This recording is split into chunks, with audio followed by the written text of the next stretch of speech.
So the UK is currently the head of the G7 group. That's the world's most economically advanced countries.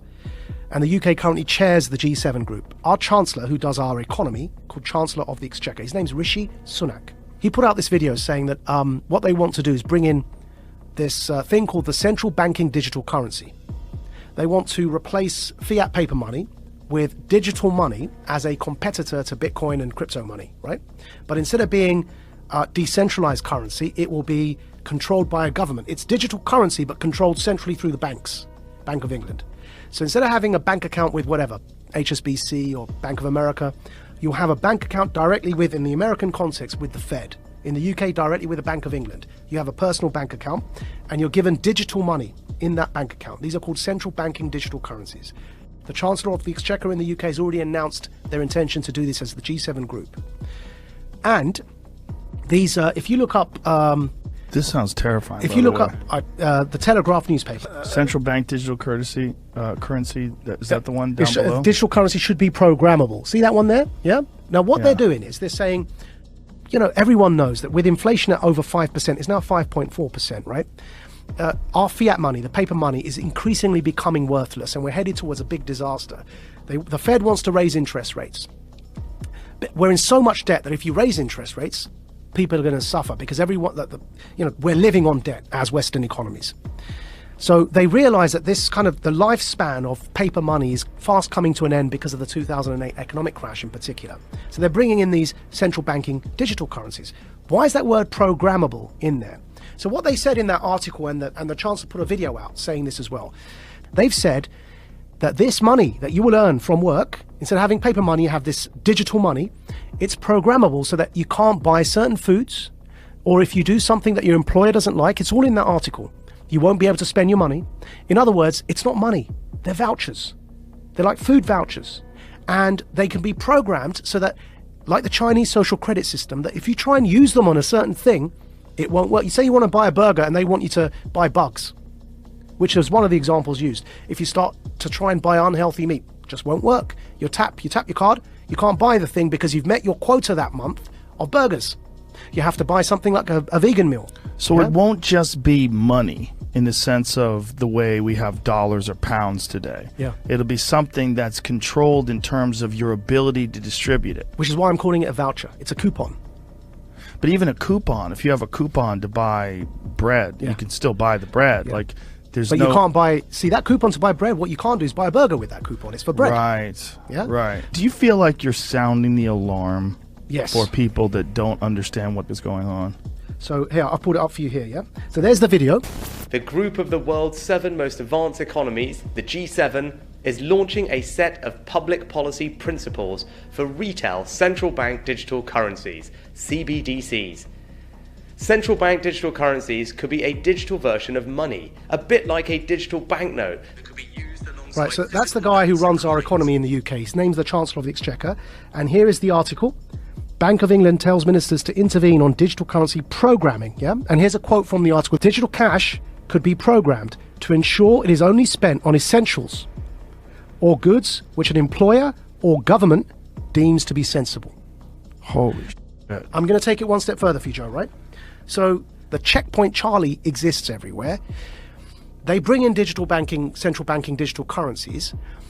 You've got a scenario now that you're checking in and out everywhere you go using vouchers that are programmed, and you can only spend where you're told you can spend them. There's another word for that, man. That's called the Chinese social credit system. So what they are telling us, and when I say they, who's they? People in power. That's the head of our economy, the Chancellor of the Exchequer, second most powerful person other than the Prime Minister and maybe the Foreign Secretary in the UK, right? He's telling us, I just played it there for you, he's telling us that's what he, as the UK, the head of the G7, want to bring in for the G7. And if I'm speaking to you the way I'm speaking now, and my employer or government, you heard that in the quote directly, yeah, deems me as saying or doing something inappropriate, suddenly I can't actually pay to come here and speak to you anymore. My digital currency won't even pay for the ticket because it will be known that I'm coming to speak to you. Sorry, your vouchers don't allow you to purchase that ticket to go and speak to Joe. And this is where we get into the kind of censorship that we see in social media that is not... You can't have that kind of censorship with the First Amendment in normal discourse. But you can have that kind of censorship if you've developed a digital platform that distributes information, but it's a private company. Yeah. So think about what money is, where you can spend it on whatever you want, versus this digital currency, which is essentially controlled in a sense. Yeah. Like you have free speech on Twitter, but you really don't. Because if you go too far or you talk about something that they don't find appropriate, they'll just ban your account. That could be what we're looking at in terms of what we think of as free speech being social media platforms, could be what we think of as your free range ability to buy whatever you want with whatever money that you've earned. So what's going on here, right? What's going on here is, with this central banking digital currency, if you get to that situation where you end up with the Chinese social credit system in the West, why would anyone want to do that, right? I believe we're in a moment of the Gutenberg press. Go back to when the printing press was invented. Technology disrupts power structures. It always has. Printing and its invention was a new technology. What happened when they invented the printing press? The power structures, who up until that point were reading the Bible for you and were telling you that you've got to pay this priest X amount of favors and he'll forgive you your sins. And that became a bribery system, right? Which is what Martin Luther was so upset about when he pinned his thesis to the wall. The printing press disrupted that power dynamic because people could read the Bible for themselves. And they began realizing that the power structures were manipulating what was written to control people. Now, nobody in hindsight is going to argue that printing and its invention is a bad thing for humanity. But at the time, it led to war. It led to the 30 Years' War in Europe.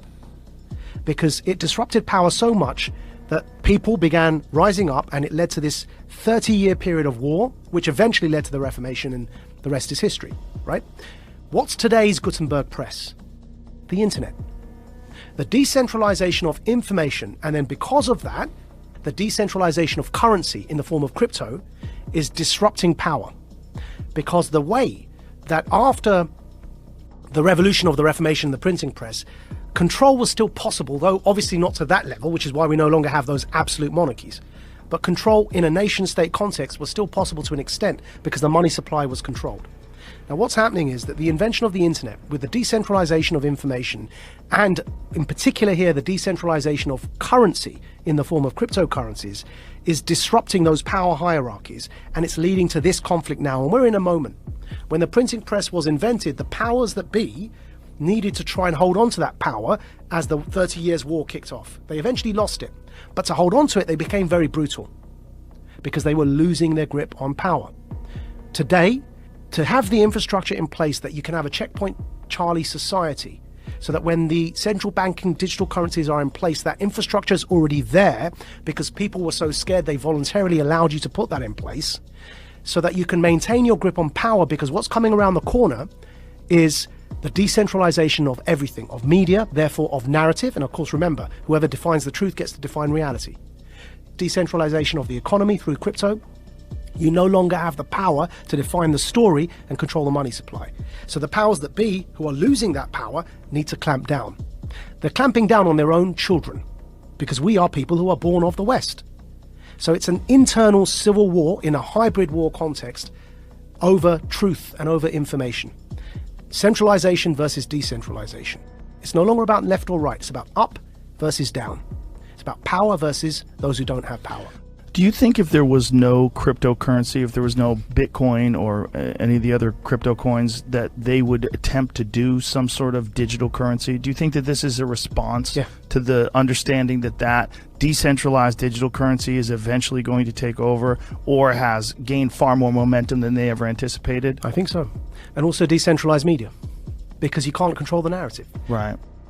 Now, we will get out of this because ultimately it's a numbers game. And ultimately, in times like this, you end up fighting against your own sons, right? It's those in power fighting their own people. And eventually, the people, by sheer numbers, end up becoming the people in power, right? So in the long run, we may well end up in a decentralized world, which will be much better. But as I say, that to get there, we have to get through this period of those in power attempting to hold on to that power.